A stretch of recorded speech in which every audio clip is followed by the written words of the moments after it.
Can individual investors, can you and I, average people, can we really do well in a market that most people think is rigged? A market where 70% of all trades each day or more are now being made by high frequency trades, by machines.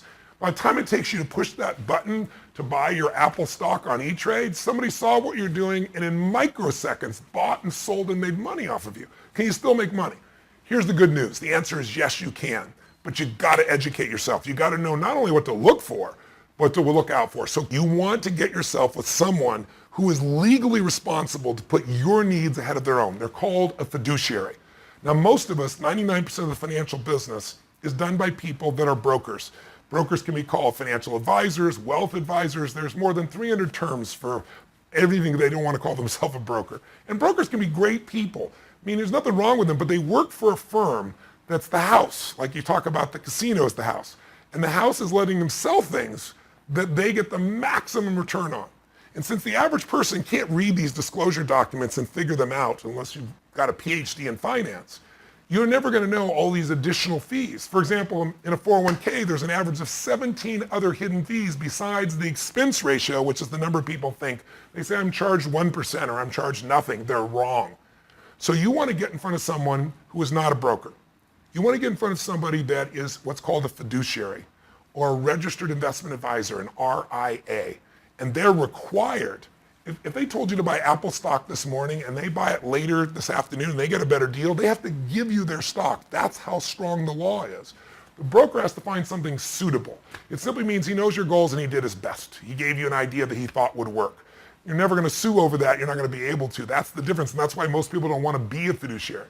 Now, if you're a fiduciary and you understand that term and you find an RIA to represent you, you're in the right direction. But after a year after my book, I promoted the fiduciary standard like crazy. To me, it's insane that someone should be able to take your finances and make it better for their company or better for them than for you. They should, just like your lawyer, just like your accountant, be required to put you first.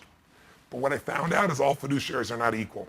In fact, I found in the fiduciary space, there are many people say, I'm a fiduciary. If you ask them, they'll say, I'm a fiduciary. But there's this gray area of the law I found out that disgusted me. And that is, these people that claim that the law requires them to do the right thing for you, they're telling you the truth when they say they're fiduciary. But many of them have this thing called duly registered. What the hell is that? It means they register as a broker and a fiduciary.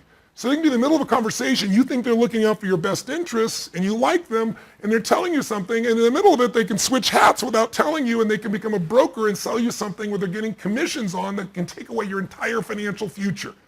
So how do you discover whether they're a true fiduciary or they're in this gray area?